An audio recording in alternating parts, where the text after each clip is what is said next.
لله رب العالمين والصلاة والسلام على رسوله الكريم أما بعد فأعوذ بالله من الشيطان الرجيم بسم الله الرحمن الرحيم وذكر فإن الذكرى تنفع المؤمنين.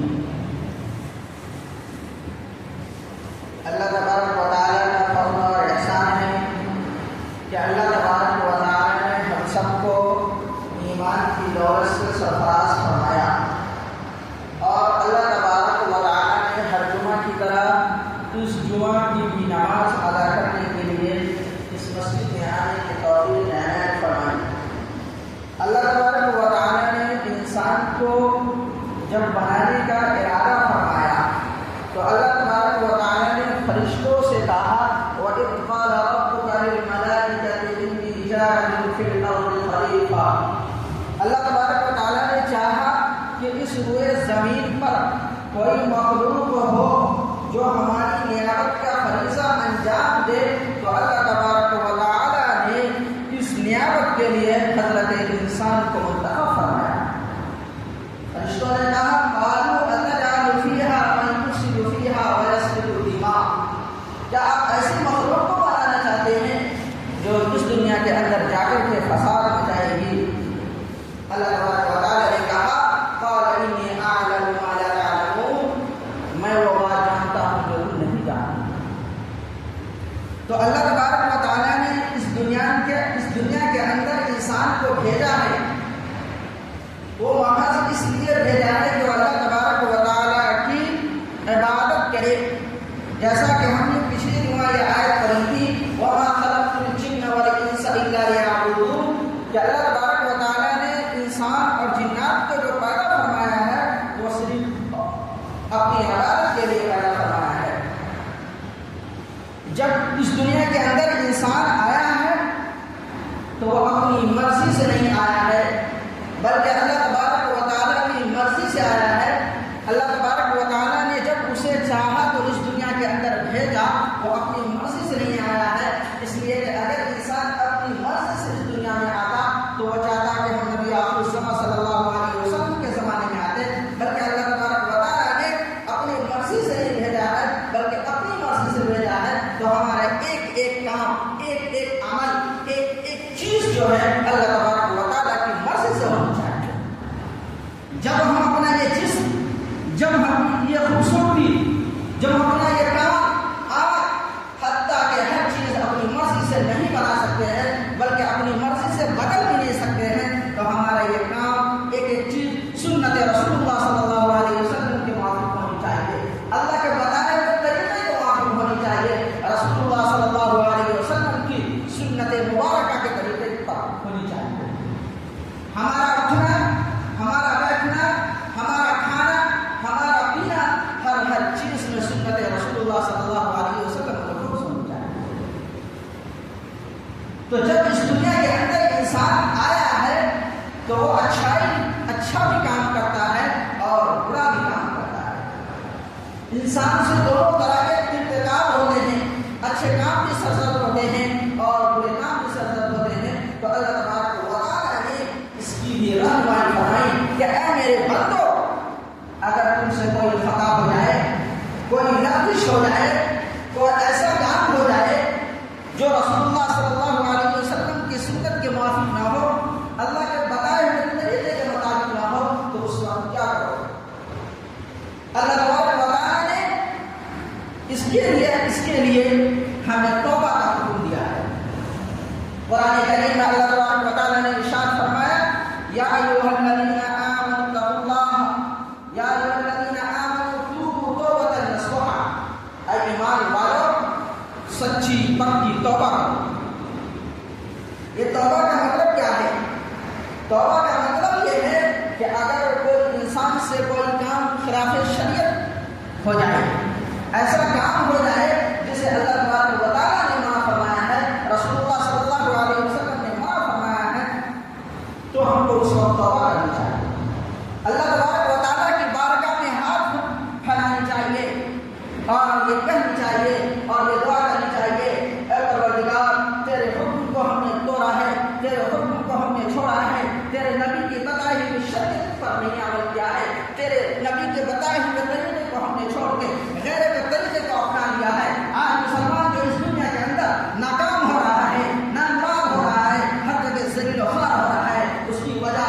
نہیں ہیں، اس کی وجہ یہ ہے کہ ہم نے سنت نبی کو ترک کر دیا۔ اللہ کے نبی صلی اللہ علیہ وسلم نے ہر ایک طریقے کو بیان فرمایا ہے، یہاں تک کہ پیشاب کرنے کے طریقے کو بھی اللہ کے رسول صلی اللہ علیہ وسلم نے بتلا دیا ہے کہ جب ایک انسان پیشاب کرے تو بیٹھ کر کے کرے۔ لیکن آج یہ دیکھا جاتا ہے کہ ہمارے مسلم بھائی وہ ایمان والے اس عمل کو نہیں کرتے ہیں، اس کا پاس و لحاظ نہیں کرتے۔ اگر ہم اسی طرح اللہ کے رسول اللہ صلی اللہ علیہ وسلم کی سنت کو چھوڑتے رہیں گے، اسی طرح اللہ تبارک و تعالیٰ کے بتائے ہوئے طریقے کو رد کرتے رہیں گے، اپنی مرضی سے جینا چاہیں گے، تو اس دنیا میں ہمیشہ ذلیل و خوار ہی ہوگا۔ ایک زمانہ تھا کہ جب مسلمانوں کی تعداد صرف 313 تھی، مسلمانوں کی تعداد بالکل کم تھی، لیکن اللہ تبارک و تعالیٰ نے ان 313 کو 1000 کے لشکر کو فتح نصیب فرمایا۔ وہ کیوں؟ اس لیے کہ انہوں نے رسول اللہ صلی اللہ علیہ وسلم کے طریقے کو اپنا لیا تھا۔ ان کے پاس کچھ نہیں تھا، ان کے پاس سوائے سنت رسول اللہ اور قرآن کے کچھ بھی نہیں تھا۔ انہوں نے قرآن پہ عمل کیا، رسول اللہ صلی اللہ علیہ وسلم کے بتائے ہوئے طریقے پر چلا، تو اللہ تبارک و تعالیٰ نے صرف 313 کو ہزاروں کا غلبہ عطا کیا اور رہتی دنیا کے یاد رکھا ہے۔ آج اس دنیا کے اندر مسلمانوں کی پاپولیشن جو ہے وہ دوسرے نمبر پہ ہے، لیکن اس کے باوجود مسلمان جو ہے اس دنیا کے اندر ہر جگہ ذلیل و خوار ہو رہا ہے۔ آج ہمارے مسلم بھائیوں کو مارا کاٹا جا رہا ہے، لیکن ہم ایک لفظ تک نہیں بول سکتے ہیں اس کی وجہ کیا ہے۔ اگر آپ اس پہ غور کریں، اس کے تحت جائیں، اس کو ڈیپلی سمجھیں، تو اس یہی ایک طریقہ آپ کو سمجھ میں آئے گا کہ ہم نے رسول اللہ صلی اللہ علیہ وسلم کے بتائے ہوئے طریقے کو چھوڑ دیا۔ ہم نے رسول اللہ صلی اللہ علیہ وسلم کی سنتوں کا پاس و لحاظ چھوڑ دیا۔ اس دنیا کے اندر جب ہم آئے تو ہم سے غلطی سرزد ہو رہی ہے اور ہوتی رہے، اس لیے کہ اللہ تبارک و تعالیٰ نے انسان کے اندر یہ مادہ ہی رکھا ہے کہ وہ غلطی کرتا ہے، لیکن صحیح مسلمان کون ہے؟ صحیح آدمی کون ہے؟ صحیح آدمی وہ ہے جب ان سے کوئی غلطی ہو جائے تو وہ فوراً توبہ کرے۔ اگر کوئی آدمی توبہ کرتا ہے تو اللہ تبارک و تعالیٰ اس سے بہت زیادہ خوش ہوتے ہیں۔ اللہ تبارک و تعالیٰ انعام فرماتا ہے، اللہ تبارک و تعالیٰ کہتا ہے کہ میں رات میں انتظار کرتا رہتا ہوں کہ وہ بندے آئے جو دین میں غلطی کیا ہے اسے معاف کر دیں۔ اللہ تبارک و تعالیٰ صبح میں انتظار کرتا رہتا ہے کہ وہ بندہ میرے سامنے آئے، اپنے ہاتھ کو پھیلائے، اپنی غلطی سے معافی مانگے، ہم اسے بخش دیں۔ یہ وہ در ہے کہ اس در پہ جو بندے بار بار جاتا ہے اللہ تبارک و تعالیٰ سے بہت زیادہ خوش ہوتا ہے۔ یہ وہ در نہیں ہے کہ جہاں ایک مرتبہ گئے اور اگر دوسری مرتبہ گئے تو وہ دھکا دے گا۔ اللہ کے رسول صلی اللہ علیہ وسلم نے ارشاد فرمایا کہ اگر کوئی آدمی دن میں 100 مرتبہ بھی غلطی کرتا ہے اور اس کے بعد وہ 100 مرتبہ اللہ تبارک و تعالیٰ سے معافی مانگتا ہے تو اللہ تبارک و تعالیٰ اس کے گناہ کو معاف کرتا ہے۔ اب ذرا اندازہ لگائیے کہ اللہ کے رسول صلی اللہ علیہ وسلم جس سے غلطی سرزد ہو نہیں سکتی، اللہ تبارک و تعالیٰ نے نبی کو معصوم پیدا فرمایا ہے، لیکن اس کے باوجود اللہ کے نبی صلی اللہ علیہ وسلم 3 دن میں 100 مرتبہ معافی مانگتے تھے، 100 مرتبہ اپنے گناہوں کی معافی مانگتے تھے۔ حالانکہ ہم جانتے ہیں کہ اللہ کے نبی سے کوئی غلطی سرزد نہیں ہو سکتی، تو جب ہمارے نبی دن میں 100 مرتبہ معافی مانگ رہے ہیں تو امت کو اصل بتانا چاہتا ہے کہ اے میری امتوں، اگر تم سے کوئی غلطی ہو جائے، اگر دن میں 100 مرتبہ بھی غلطی ہو جائے تو تم ہم سے معافی مانگنا، اللہ تبارک و تعالیٰ معاف کر دے گا۔ معافی مانگنے کا طریقہ کیا ہونی چاہیے اور کیسے ہم معافی مانگیں گے تو اللہ تبارک و تعالیٰ ہمارے گناہوں کو بخش دے گا، اس کا طریقہ لکھا ہوا ہے کہ اگر کسی آدمی سے غلطی ہو جائے تو سب سے پہلے یہ عہد کرے کہ اس گناہ کو دوبارہ ہم نہیں کریں گے، اس گناہ کو ترک کر دے، جو گناہ ہو گیا ہم سے اس گناہ کو ترک کر دے۔ نمبر 2، ہمیں اپنے کیے ہوئے پر شرمندگی ہونی چاہیے، ہمیں احساس ہونی چاہیے کہ ہم نے فلاں غلطی کی ہے، ہم نے اللہ کے طریقے کو توڑا ہے۔ جب بندہ گناہ کرتا ہے تو حدیث میں آتا ہے کہ جب بندہ ایک گناہ کرتا ہے تو اس کے دل پر ایک سیاہ نقطہ ڈالتا ہے۔ جب بندہ اس گناہ کی معافی مانگ لیتا ہے تو اللہ تبارک و تعالیٰ اس سیاہ نقطے کو ختم کر دیتا ہے۔ لیکن اگر کوئی بندہ معافی نہیں مانگتا ہے پھر گناہ کرتا ہے تو اس کے دل پر ایک اور سیاہ نقطہ ڈالتا ہے، پھر گناہ کرتا ہے تو اس کے دل پر ایک پھر سیاہ نقطہ ڈال دیا جاتا ہے، یہاں تک کہ اس کا دل سیاہ ہو جاتا ہے۔ اب اس سے توبہ کی توفیق سلب کر لی جاتی ہے، اس سے توبہ کی توفیق کو چھین لیا جاتا ہے۔ اس کے بعد ہمیں شیطان اپنی پٹ پڑھانا شروع کر دیتا ہے کہ تم اتنے بڑے گناہگار ہو، کس منہ سے جا کر کے اللہ تبارک و تعالیٰ سے معافی مانگو، کس منہ سے تم جا کر کے اللہ سے معافی مانگو گے، اتنی ساری گناہ کر دیا ہے، اب وہ آدمی جو ہے معافی نہیں مانگتا ہے۔ اور اگر اسے معافی مانگنے کا دل میں جذبہ بھی پیدا ہوتا ہے تو شیطان اسے پھر یہ ایک سجھاؤ دیتا ہے اور ایک طریقہ بتاتا ہے کہ ابھی زندگی بہت لمبی ہے، ابھی تو تم 10 سال کے ہو، ابھی تو 20 سال کے ہو، ابھی 25 سال کے ہو، بڑھاپے میں ہم گناہ سے توبہ کریں۔ یہ شیطان کی چال ہے، یہ شیطان ہمیں گناہوں سے معافی نہ مانگنے دینا چاہتا ہے۔ وہ شیطان اس طرح کی باتیں ہمارے دل میں کہتا رہتا ہے۔ ایک بات ہمیں معلوم ہونی چاہیے کہ ایک طریقہ ہے دنیا میں آنے کا، طریقہ یہ ہے کہ سب سے پہلے دادا آئے گا، پھر باپ آئے گا، پھر بیٹا آئے گا، لیکن دنیا سے جانے کا یہ طریقہ بالکل نہیں ہے۔ اور مرتبہ ایسا دیکھا ہے کہ دادا زندہ ہے، پوتے کی لاش اڑ رہی ہوتی ہے، بیٹا باپ زندہ ہے، بیٹے کی لاش اڑ رہی ہوتی ہے، دادا زندہ ہے، بیٹے کی لاش اڑ رہی ہوتی ہے۔ یہ کیا ہے؟ اس کا مطلب یہ ہے کہ موت جو ہے بڑھاپے میں آ سکتی ہے، موت جو ہے جوانی میں بھی آ سکتی ہے، موت بچپن بھی آ سکتی ہے۔ اس لیے کہ اللہ کے رسول صلی اللہ علیہ وسلم نے ہمیں بچوں کی جنازہ کی دعا بھی سکھائی، اور یہ ہم آئے دن مشاہدہ کرتے رہتے ہیں اور اپنی نظروں سے دیکھتے رہتے ہیں کہ وہ بچہ، معصوم بچہ جو ابھی اس دنیا کے اندر جنم لیے ہوئے 5 منٹ بھی نہیں ہوا ہے لیکن اس دنیا سے چلا جائے۔ ہر انسان کے اس دنیا میں رہنے کا وقت مقرر ہے، لیکن یہ کسی کو معلوم نہیں ہے کہ ہم اس دنیا کے اندر 60 سال جئیں گے، یا اس دنیا کے اندر ہم 10 سال جئیں گے، یا اس دنیا کے اندر ہم 50 سال جئیں گے۔ اس لیے بہترین شخص وہ ہے جس کو جتنی دن کی زندگی ملے اس سے پہلے وہ اپنے گناہوں کی معافی مانگے۔ اللہ تبارک و تعالیٰ سب سے زیادہ جو ہے معافی کو، نوجوان کی معافی کو پسند کرتا ہے، اس لیے کہ نوجوان کا خون گرم ہوتا ہے، اس کے اندر جتنا گناہ کو کرنے کا مادہ ہوتا ہے اتنا ہی اس کے اندر چھوڑنے کا بھی مادہ ہوتا ہے۔ اگر کوئی نوجوان اپنے کیے ہوئے سے نادم ہو کر، اپنے کیے ہوئے سے شرمندہ ہو کر اللہ تبارک و تعالیٰ کی بارگاہ میں ہاتھ پھیلاتا ہے اور دعا کرتا ہے، اے رب العالمین، ہم نے تیرے حکم کو توڑا ہے، ہم نے تیری نافرمانیاں کی ہے، اللہ ہمیں بخش دے، اللہ تبارک و تعالیٰ سے بخش دیتا ہے۔ اگر کوئی بچہ بھی، اگر کوئی بوڑھا بھی، چاہے وہ کسی بھی عمر کا ہو، اگر اللہ تبارک و تعالیٰ کی بارگاہ میں ہاتھ پھیلاتا ہے تو اللہ تبارک و تعالیٰ سے معاف مانگتا ہے۔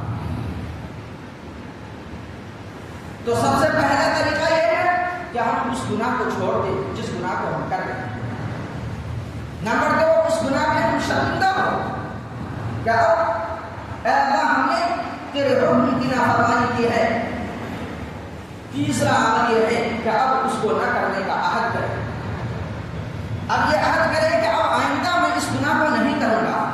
لیکن ہمارے دل میں یہ سوال پیدا ہوتا ہے کہ ہم تو نافرمان بندے ہیں، ہم تو گناہ گار بندے ہیں، اگر آج ہم معافی مانگ بھی لیے تو کل تو پھر اللہ کے حکم کو توڑ سکتے ہیں، تو ہم کیا کریں؟ ہم کیسے معافی مانگ سکتے ہیں؟ اس لیے کہ ہمیں معلوم ہے کہ کل ہم اس گناہ کو پھر اس گناہ کو کریں گے اور اپنے حق کو توڑ دیں گے۔ میرے بھائیوں، یہ سوچنا نہیں ہے، بلکہ اللہ تبارک و تعالیٰ نے ہمیں کہا ہے کہ گناہ کی معافی مانگو تو مانگ لو،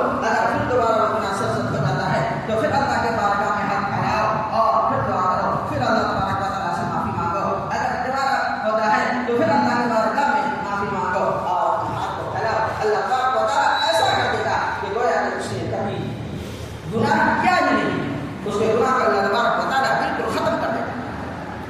لیکن ایک بات یاد رکھنے کی ہے، ایک بات سمجھنے کی ہے کہ اگر ہم اللہ تبارک و تعالیٰ کے حقوق کو توڑیں گے، اللہ کے حقوق کو چھوڑیں گے، تو اگر ہم اللہ تبارک و تعالیٰ سے معافی مانگتے ہیں اور یہ 3 کام کرتے ہیں تو اللہ تبارک و تعالیٰ ہمارے گناہوں کو معاف فرما دے گا۔ لیکن اگر ہم حقوق العباد کو ترک کرتے ہیں، حقوق العباد کو چھوڑتے ہیں، تو 3 کام اور کرنا پڑے گا۔ اگر ہم نے واجبات کو چھوڑا، ہم نے فرائض کو چھوڑا، ہم نے نمازیں نہیں پڑھی، ہم نے زندگی کے 30 سال ایسے گزارے جس میں ہم نے ایک وقت کی بھی نماز ادا نہیں کی، ایک وقت بھی نماز نہیں پڑھی، تو آپ پر ضروری ہے کہ آپ کو ان 30 سالوں کی نماز کی قضا کرنی پڑے گی۔ چوتھا کام یہ ہے۔ 5واں کام یہ ہے کہ اگر ہم نے کسی بندے کا مال ہڑپ کیا ہے، اگر ہم نے کسی کا مال کو لے لیا ہے، ناحق ظلم لیا ہے، تو آپ کو اس مال کو لوٹانا پڑے گا، تب اللہ تبارک و تعالیٰ معاف کرے گا۔ اگر آپ کے اندر لوٹانے کی استطاعت نہیں ہے، آپ کے اندر لوٹانے کی ہمت نہیں ہے، آپ کے پاس اتنا مال و پیسہ نہیں ہے کہ ہم دوسرے کا مال کو لوٹا سکے، تو کم سے کم یہ کرو کہ اس سے معافی مانگ لو، اس سے معاف کروا لو اس دنیا کے اندر، ورنہ کل قیامت کے دن پکڑے جاؤ گے۔ 6واں کام یہ ہے کہ اگر ہم نے کسی کو اپنی زبان سے تکلیف پہنچائی ہے، اپنے ہاتھ سے تکلیف پہنچایا ہے، تو ہم جا کر کے اس سے معافی مانگے۔ اگر یہ 6 کام کر لیتے ہیں تو اللہ تبارک و تعالی ہمارے گناہوں کو معاف فرما دے گا۔ نمبر 1 اس گناہ کو چھوڑ دیں، نمبر 1 اس گناہ کو چھوڑ دے، نمبر 2 اس گناہ پہ شرمندہ ہو کہ ہم نے جو یہ کام کیا ہے، اے اللہ اب دوبارہ یہ کام ہم نہیں کریں گے۔ نمبر 3 آئندہ نہ کرنے کا عہد کرے، اور نمبر 4 اگر ہم نے کسی کے حقوق العباد کو ہڑپا ہے، کسی کے حقوق العباد کو مارا ہے، تو ہم جو ہے اس کا مال کو دے دیں۔ اگر ہم نے کسی کا کوئی سامان لے رکھا ہے تو اس سامان کو اس دنیاوی زندگی میں ہی ہم لوٹا دیں۔ اور اگر ہم نے کسی کو تکلیف پہنچائی ہے، چاہے زبان کے ذریعے تکلیف پہنچائی ہے یا ہاتھ کے ذریعے تکلیف پہنچائی ہے یا کسی بھی ذریعے سے ہم نے تکلیف پہنچائی ہے، تو اگر ہم یہ 6 کام کر لیتے ہیں تو اللہ تبارک و تعالی ہمیں معاف فرما دے گا۔ بہت مشہور واقعہ ہے، آپ نے بارہا سنا ہوگا کہ حضرت موسیٰ علیہ السلام کے زمانے میں قحط سالی پڑ گئی، بالکل بارش نہیں ہو رہی تھی۔ سارے لوگ حضرت موسیٰ علیہ السلام کے پاس جاتے ہیں اور کہتے ہیں اے اللہ کے رسول ہمارے لیے دعا فرمائیے کہ بارش ہو جائے۔ حضرت موسیٰ علیہ السلام سارے بندے کو لے کر کے جنگل کی طرف جا رہے ہوتے ہیں، جنگل میں جاتے ہیں اور اللہ تبارک و تعالیٰ سے دعا کرتے ہیں، ہاتھ پھیلاتے ہیں اور دعا کرتے ہیں اے رب العالمین ان چھوٹے بچوں کے صدقہ طفیل میں اور ان معصوم بچوں کے صدقہ طفیل میں ہم لوگوں کے گناہ کو معاف فرما دے اور بارش کا نزول فرما۔ لیکن میرے بھائیو بارش نہیں ہوتی ہے، بلکہ موسم صاف ہونے لگتا ہے، دھوپ نکلنے لگتی ہے۔ حضرت موسیٰ علیہ السلام دعا کرتے ہیں۔ آپ کو یہ معلوم ہونی چاہیے کہ جتنے بھی نبی ہوتے ہیں مستجاب الدعوات ہوتے ہیں۔ موسیٰ علیہ السلام یہ کہتے ہیں کہ اللہ تبارک و تعالیٰ اگر ہماری دعا قبول نہیں ہو رہی ہے تو ہمیں نبی آخر الزماں صلی اللہ علیہ وسلم کے صدقہ طفیل میں ہماری دعا کو قبول فرما۔ غیب سے آواز آتی ہے کہ اس مجلس کے اندر ایک ایسا بندہ ہے جس نے ہماری نافرمانی کی ہے، ہمارے حکم کو توڑا ہے، ہمارے حکم کو پامال کیا ہے، جب تک یہ بندہ معافی نہیں مانگے گا بارش نہیں ہوگی۔ حضرت موسیٰ علیہ السلام آواز لگاتے ہیں اور یہ کہتے ہیں کہ وہ کون بندہ ہے اس مجلس سے نکل جائے، نہیں تو اس کی وجہ سے سارے لوگ پریشان ہوں۔ آپ ذرا تصور کیجئے اگر کوئی بندہ بھائی مجلس سے نکل رہا ہو اور یہ کہا جائے یہ نافرمان بندہ ہے، یہ اللہ تبارک و تعالیٰ کا گناہگار بندہ ہے، اور وہ سب لوگ دیکھیں گے تو ان کا کیا حشر ہوگا۔ فوراً وہ اپنے دل میں یہ عہد کرتا ہے کہ اللہ ہم نے تیرے حکم کو توڑا، ہم نے پوری زندگی تیرے حکم کی نافرمانی کی، اے اللہ میں آپ سے معافی مانگتا ہوں، اور بارش ہونا شروع ہو جائے۔ حضرت موسیٰ علیہ السلام کہتے ہیں کہ اللہ وہ بندہ تو اس مجلس سے ابھی گیا